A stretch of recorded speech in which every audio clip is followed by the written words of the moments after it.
10,000 करोड़ के मालिक हो गए हैं। आपके जैसे शोषित पत्रकारों को भेज के कह रहे हैं कि इतने प्रश्न पूछिएगा। कंपनी 300 करोड़ की है, मुझे जरूरत नहीं है। अच्छा, तो आपकी कंपनी 300 करोड़ के, आप कैसो करोड़ के अभी तक हुए हैं उन्हें बताइए मेरे भाई। बता रहा हूँ, आप 300 करोड़ के हुए? मुझे 300 करोड़ नहीं। आप अपने पत्रकार भाई का, आप लोगों ने हमेशा पत्रकारों को आप अपने पत्रकार नहीं शर्मा जी, नहीं हमेशा नहीं ये बात डरा हुआ, कोई पत्रकार नहीं डरा हुआ, नहीं शर्मा जी, कोई पत्रकार नहीं डरा हुआ। ब्रिटिश राज का खिलाफ समाजवाद की आप बात करते हैं, समाजवाद नहीं है, परिवारवाद है ये। आप है बिहार संवाददाता के साथ और मैं हूं मनोज चतुर्वेदी। तेजस्वी यादव बिहार में आज की इस महारैली के साथ महागठबंधन के नेताओं के साथ एक मंच साझा करके बिहार की राजनीति में कहीं एक लकीर खींचने की कोशिश कर रहे हैं। हमारे सामने तमाम जो हैं कांग्रेस के बिहार के वो नेता हैं जिन्होंने कांग्रेस की पृष्ठभूमि को पूरे पीछे से देखा है।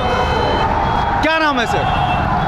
डॉक्टर धनंजय शर्मा। धनंजय जी, क्या मानते हैं आप, क्या तेजस्वी यादव कांग्रेस के साथ ही मिलकर बिहार में एक नई बाउंड्री खींचने की कोशिश कर रहे हैं? पूरे महागठबंधन के साथी मिलकर के राहुल गांधी जी के नेतृत्व में, खड़गे जी के नेतृत्व में हिंदुस्तान के अंदर में इंडिया गठबंधन की नई लकीर खींचने जा रहे हैं। शुरुआत बिहार ने कर दिया। शुरुआत बिहार ने कर दी, लेकिन मेरे सवाल को आप थोड़ा सा आपने घुमा दिया, यू टर्न कर दिया। मैंने कहा कि क्या बिहार में आपके साथ मिलकर तेजस्वी नई लकीर खींचेंगे? पूरे हिंदुस्तान में राहुल गांधी जी के साथ मिलकर तेजस्वी जी ने लकीर खींच दिया। चलिए भाई, 150 साल से ज़्यादा पुरानी पार्टी है और उसके जो नेता हैं वो कभी ये स्वीकार नहीं करेंगे कि राहुल गांधी के साथ मिलकर, तेजस्वी के साथ मिलकर राहुल गांधी नई लकीर खींचेंगे। लेकिन राहुल गांधी के साथ मिलकर तेजस्वी निश्चित तौर पर नई लकीर खींचेंगे। क्या नाम है सर? उमर खान। उमर जी, क्या लगता है ये इतना बड़ा जनसमूह, लेकिन जो इस महागठबंधन को एक रूप देना चाहता था वही आपको पहले छोड़ के चला गया? देखिए, पटना की ऐतिहासिक धरती पे जननायक आए हुए हैं जो कन्याकुमारी से कश्मीर तक भारत को अलग जगाने निकले थे, और अभी मणिपुर से मुंबई तक, ग्वालियर से यात्रा छोड़ के पटना के लोगों से बात करने आए हैं। जो संविधान से प्रेम करने वाले लोग हैं, जो लोकतंत्र से प्रेम करने वाले लोग हैं, जो इस अहंकारी बादशाह के अन्याय के खिलाफ, जो समाज के हर वर्ग के साथ अन्याय हो रहा है, तो यहाँ की जनता को अवगत कराने आए हैं। यहाँ गरीबों के मसीहा लालू प्रसाद यादव भी मंच पे हैं। लेफ्ट के तमाम दीपांकर भट्टाचार्य जी, डी राजा जी, सीताराम येचुरी जी, तेजस्वी यादव जी सब हैं, और जननायक राहुल गांधी है जो राहुल गांधी के मार्ग पे चल के भारतवर्ष के आम नागरिक के मौलिक अधिकार को बचाने की लड़ाई लड़ रहा है। मुझे इस बात का पूर्ण विश्वास है कि ये जो गठबंधन का मैसेज पटना के ऐतिहासिक गांधी मैदान से जाएगा, पूरे भारत की आम जनमानस जात और धर्म से ऊपर उठकर इंडिया गठबंधन को अपना बहुमूल्य वोट देगी 2024 में, और फिर से भारत का पुनर्निर्माण होगा जहां हिंदू, मुस्लिम, सिख, ईसाई आपस में भाई भाई का नारा लगेगा। एक सवाल शर्मा जी आपसे ले लेते हैं। जब जननायक की बात आई तो 1977 में यही पटना की धरती, यही पटना का ऐतिहासिक गांधी मैदान, और उस समय आपकी उस समय की सुपर लेडी, उनको उखाड़ फेंकने का शपथ लिया गया था, इन समाजवादियों ने लिया था। और आज वही समाजवादियों के साथ कांग्रेस के जननायक, जैसा कि कह रहे हैं खान साहब, कांग्रेस के जननायक मिलकर मोदी को उखाड़ने का सपना देखा। थोड़ा अंतर तो है। थोड़ा प्रश्न आप सुधार लीजिए। हाँ। कांग्रेस के जननायक नहीं, इस देश का और इस सदी का महानायक राहुल गांधी जी किसानों के, नौजवानों के जो उत्पीड़ित समूह है उसके नायक और महानायक हैं, और उनके नेतृत्व में यह गांधी मैदान इतिहास बना रहा है कि हिंदुस्तान के अंदर में जो राज करता है उसकी रास्ता बिहार से जाता है। और जा कर के देख लीजिए, एक एक जनता के चेहरे को पढ़ लीजिए कि मोदी जी के खिलाफ, उनके अहंकार के खिलाफ मुट्ठी ताने हुए बिहार की जनता। शर्मा जी, सवाल मेरा उसमें एक और छुपा था जो कि छुपा यही समाजवादियों ने इसी गांधी मैदान से 1977 में आपकी आयरन लेडी को उखाड़ने की शपथ खाई थी। वक्त बदल चुका, अहंकार बड़ा हो चुका इस हिंदुस्तान के अंदर में नरेंद्र मोदी जी का, और महानायक इस सदी का राहुल गांधी जी उखाड़ करके फेंक देंगे और उनके छाया के नीचे समाजवादी, कम्युनिस्ट, सोशलिस्ट, जितने तरह की नीली पीली हरी जो झंडे दिखाई देते हैं, एकमात्र आशा के केंद्र इस सदी का महानायक राहुल गांधी जी होंगे। खान साहब, सवाल वही फिर आपसे कि क्या ये उचित है कि जिन समाजवादियों ने 1977 में आपकी गद्दी को उखाड़ा, उस समय के बाद से कुछ दिन गद्दी स्थिर रही, फिर डगमग हुई, क्या उन्हीं समाजवादियों का फिर भी आप साथ देंगे सत्ता के लिए?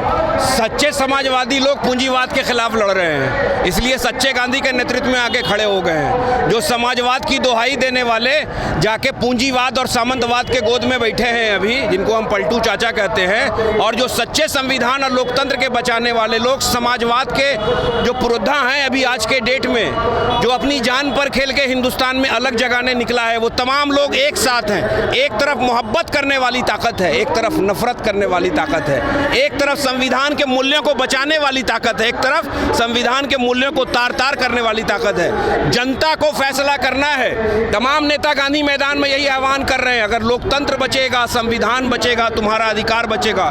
पुरानी बात को छोड़ दीजिए, कब क्या हुआ था, मगर उस वक्त भी संविधान से प्रेम करने वाले लोग थे, आज भी संविधान और लोकतंत्र से प्रेम करने वाले लोग एक मंच पर हैं और जनता को आगाह करने आए हैं कि मुल्क का लोकतंत्र और संविधान खतरे में है।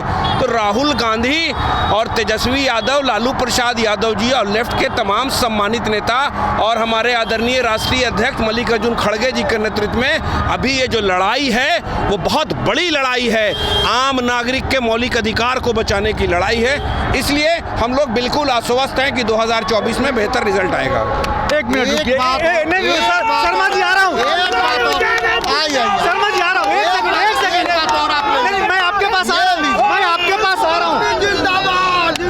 मैं आपके पास ही आ रहा हूँ। कहा जाता है पूर्वी उत्तर प्रदेश और बिहार में एक कहावत कही जाती है कि आई हो भैया आई समाजवाद आई, हाथी पर चढ़ के आई, घोड़ा पर चढ़ के आई, लाठी से आई, डंडा से आई, लेकिन समाजवाद आई। जनमत मिलके आई, समाजवाद आई, लेकिन लाठी से आई न जो समाजवाद आज के डेट में 1984 शर्मा जी समाजवाद आई, कांग्रेस के नेतृत्व में परचम लहराई। बहस बड़ी आपकी परिकल्पना बिना जातीय जनगणना के नहीं कर सकते। हमारा नेता उसकी बात सर आ रहे हैं आप। शर्मा जी, मैं किसी बहस बड़ी अच्छी चल रही है। शर्मा जी, खान साहब हैं और शर्मा साहब हैं और मगध की धरती से हैं। तो खान साहब आ रहे हैं। लड़ाई के सेंटर एक जगह मैं आ रहा हूँ। नरेंद्र मोदी जी की अहंकारी सत्ता को चैलेंज यहाँ दिया जा रहा है। तब भी आप समझिए, पत्रकार हैं और इतिहास गवाह हैं, डिस्टर्ब नहीं करिए, उस जगह नहीं जा रहे हैं आप पहले सुनिए। श्रीमती गांधी ने जनता के जब अधिकार देने की बात किया था, नेशनलाइजेशन कर रही थी श्रीमती गांधी, तो सोशलिज्म को लाने की प्रक्रिया का हिस्सा था, जिसको लोगों ने आरएसएस समर्थित लोगों ने उस समय उस्काया था। आज पुनः लोकतंत्र के और संविधान की बचाने और बहाली का सवाल है, नौजवानों के रोजगार देने का सवाल है, भ्रष्टाचार और को खत्म करने और अहंकारी सत्ता को चैलेंज करने का सवाल है। इस देश और इस मुल्क को कांग्रेस ने दिया है, उनके पूर्वज ने, राहुल गांधी जी के पूर्वज ने दिया है। और राहुल गांधी जी सदी के महानायक एक छतरी के नीचे लेकर के आए हैं कि समाजवाद आई बबुआ, धीरे धीरे आई, लाठी गोली से ना आई, जनता के बैलेट से आई, जनता के ईवीएम में आई बबुआ, समाजवाद आई, जनता के राज आई। राहुल गांधी जी के नेतृत्व में जनता का राज आने वाला है। सवाल घुमाइए नहीं। तब गरीबों के अधिकार के लिए श्रीमती गांधी लड़ रही थी और आपके जैसे जो कुछ जो पत्रकार भाई थे उस समय भी इंदिरा गांधी जी के जनता का राज नहीं आने देना चाहते थे। जनता को पत्रकारों पे शर्मा जी आप लोगों की क्यों नाराजगी है? किनको? आपको पत्रकारों पर क्यों नाराजगी होगी?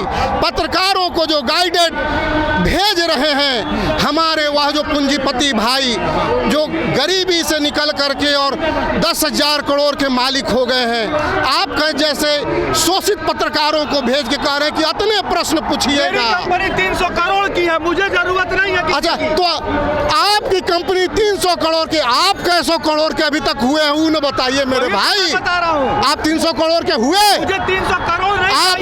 आप अपने पत्रकार भाई का आप लोगों ने हमेशा पत्रकारों को आप अपने नहीं शर्मा जी, नहीं हमेशा नहीं ये कोई पत्रकार नहीं डरा हुआ है। नहीं शर्मा जी, कोई पत्रकार नहीं डरा हुआ है। ब्रिटिश राज के खिलाफ समाजवाद की आप बात करते हैं, समाजवाद नहीं है, परिवारवाद है ये। ईस्ट इंडिया कंपनी के खिलाफ लड़ी कांग्रेस, आज कंपनी राज के खिलाफ लड़ रही है, पत्रकार भाई के खिलाफ नहीं लड़ रहा है। आपके शोषण के खिलाफ भी अगर कोई लड़ने वाला है तो ये कांग्रेस पार्टी का एक वर्कर और हम लोगों के आपके आवाज देने के लिए मंच पर राहुल गांधी जी हैं, यहाँ टिक्का खान जी मौजूद हैं, संतोष श्रीवास्तव जी हैं और बसी अख्तर जी हैं और चतुर्वेदी साहब। इस बात का भरोसा रखिए कि राहुल गांधी के ही नेतृत्व में हिंदुस्तान में आपका भी उद्धार होगा। इस कंपनी के शोषण के खिलाफ राहुल गांधी जी का आवाज और आपका भी उद्धार राहुल मेरा होगा या पत्रकार बिरादरी का? पत्रकार बिरादरी का होगा। जो शोषित हो रहे हैं उनका भी उद्धार ये जननायक, इस सदी का महानायक राहुल गांधी जी ही करेंगे। जो उस समय भी कांग्रेस इनके पूर्वज ब्रिटिश राज में ईस्ट इंडिया कंपनी के खिलाफ, राज के खिलाफ लड़ी थे और आज भी एक कंपनी राज के खिलाफ जो शोषण युक्त भारत बनाना चाहती है और हमारे नेता राहुल गांधी जी चाहते हैं कि शोषण मुक्त भारत बने, जिसमें आपकी भी मुक्ति की बात है। आपका गांधी, राहुल गांधी, राहुल गांधी, राहुल गांधी, राहुल गांधी। जननायक कैसा हो? राहुल गांधी जैसा हो, सदी का महानायक कैसा हो? राहुल गांधी जैसा, बेरोजगारों का नेता कैसा हो? राहुल गांधी जैसा, अरे किसानों का नेता कैसा हो? राहुल गांधी जैसा, पत्रकारों का नेता कैसा हो? राहुल गांधी जैसा, पत्रकारों का नेता कैसा हो? राहुल गांधी जैसा, नौजवानों का नेता कैसा हो? एक सेकंड, एक सवाल। खान साहब, राहुल जी आज आ रहे हैं, क्या सीट पे कोई चर्चा होगी? आ गए राहुल जी, नहीं आ रहे हैं ना? आ गए हैं तो ठीक है, मतलब हम अभी अंदर नहीं गए हैं, तो सीट पे कोई चर्चा होगी? नहीं, सीट की चर्चा तो बहुत आराम से हो जाएगी, उसमें कोई इशू नहीं है। वो हमारी दिल्ली में कमेटी बैठी हुई है, वहाँ मंथन हो रहा है, उसमें कोई विवाद नहीं है। सीट है खान साहब, उसमें कोई विवाद नहीं है, वो नेतृत्व डिसाइड करेगा। बिल्कुल सम्मानजनक स्थिति में कांग्रेस रहेगी और कांग्रेस तो चाहती है कि ये विभाजनकारी शक्तियों को, जो रीजनल पार्टी उसके अम्ब्रेला के नीचे आ रहे हैं, उनके साथ मिलकर उनको ताकत देके इस तरह की नकारात्मक सोच वालों को सत्ता से बाहर करें। हमारा उद्देश्य ये है। मतलब खान साहब ये है कि मोदी जी को हटाने के लिए कांग्रेस को यदि एक सीट पर भी संतोष करना पड़े तो कर लेंगे। कांग्रेस पूरे हिंदुस्तान की पार्टी है। कन्याकुमारी से कश्मीर तक कांग्रेस हर स्टेट में चुनाव लड़ेगी। यहाँ जो रीजनल पार्टी हैं, जो आज के देश में, पत्रकार महोदय मैं बता दूं, मैं कन्याकुमारी से कश्मीर तक बिहार से मैं भारत यात्री था राहुल गांधी की टीम में। 4000 किलोमीटर पैदल 21वीं सदी में कभी कल्पना किया है? क्यों चले? आपके अधिकार को बचाने के लिए चले। एक तरफ आदरणीय नरेंद्र मोदी जी अपने प्रचार के लिए आम टैक्स पेयर का पैसा कितना खर्चा कर रहे हैं। 500 करोड़ की स्कीम है और 100 करोड़ रुपया सिर्फ प्रचार कराने में कर रहे हैं। कोई पूछने वाला है उनसे? दिल्ली में आप जाएंगे, तमाम मुख्यमंत्रियों की होर्डिंग लगी हुई है हर बस स्टॉप पर मोदी जी के साथ। लिखा हुआ है, मेरी परिकल्पना है विकसित भारत। और दूसरी तरफ क्या लिखा हुआ है उसी में कि हम 80 करोड़ लोगों को 5 किलो राशन दे रहे हैं। तो भारत विकास कर रहा है? चंद उनके मित्रों का विकास हो रहा है। आर्थिक गुलामी की तरफ मुल्क जा रहा है। आम जनमानस को ये फैसला करना है कि मुल्क को आर्थिक गुलाम बनने देना है या भारतवर्ष के तमाम नागरिक का जो अधिकार बाबा साहब भीमराव अम्बेडकर ने संविधान में दिया है वो तमाम भारतवर्ष की जनता मालिक रहेगी या कुछ लोग मालिक रहेंगे। लड़ाई बहुत बड़ी है, 24 की लड़ाई बहुत बड़ी है। ये तमाम सम्मानित नेता मंच पर आके बिहार की जनता को ये बोल रहे हैं कि इस बार जाग जाओ, नींद में मत रहना, अपने बहुमूल्य वोट का सही से इस्तेमाल करना, क्योंकि उसी वोट पर अगले 5 साल तक तुम्हारा सामाजिक, शैक्षणिक और आर्थिक जीवन निर्भर करता है, जो बाबा साहब भीमराव अम्बेडकर ने लिखा है। इसलिए मुझे इस बात की पूर्ण विश्वास है। मैं कन्याकुमारी से कश्मीर पैदल चला और मैं अभी मणिपुर से अमेठी तक था। अभी 1 हफ्ते की छुट्टी लेकर यात्रा को छोड़ा है। आम जनमानस में जिस तरह से उबाल है, मुझे इस बात का पूरा विश्वास है कि भारतवर्ष की प्रेम करने वाली जनता इस तरह के विभाजनकारी शासक को गद्दी से हटाएगी। मुल्क का संविधान सुरक्षित रहेगा। समाज के हर वर्ग, जब समाज में शांति होगी तो समाज का विकास होगा, प्रदेश का विकास होगा, बिहारियों का सम्मान बढ़ेगा। तो यही हम लोगों का उद्देश्य है। इंकलाब जिंदाबाद, एक मिनट कहाँ से इंकलाब जिंदाबाद, राहुल गांधी जिंदाबाद, जिंदाबाद, जिंदाबाद। उमैर खान तो ये बिहार कांग्रेस के दिग्गज नेता उमैर खान थे, जो राहुल गांधी की पदयात्रा में और कह लीजिए कि एकता यात्रा में कश्मीर से कन्याकुमारी भी थे और अभी मणिपुर से अमेठी तक थे और उसे छोड़ कर आए हैं। और ये लगा कि वास्तव में आज जो पटना का यह ऐतिहासिक गांधी मैदान ने फिर एक बार दिखाया कि एक आंधी उस समय आई थी 1977 में और दूसरी आंधी फिर क्या 2024 में आने के लिए तैयार है। क्या ये तूफान के पहले की कहीं खामोशी नजर आ रही है कि इस बार भी जनता बड़ी शांत है कि क्या करेगी बैलेट से या ईवीएम से 2024 में? ये तो वक्त बताएगा। कैमरामैन प्रेम के साथ मनोज चतुर्वेदी, पटना।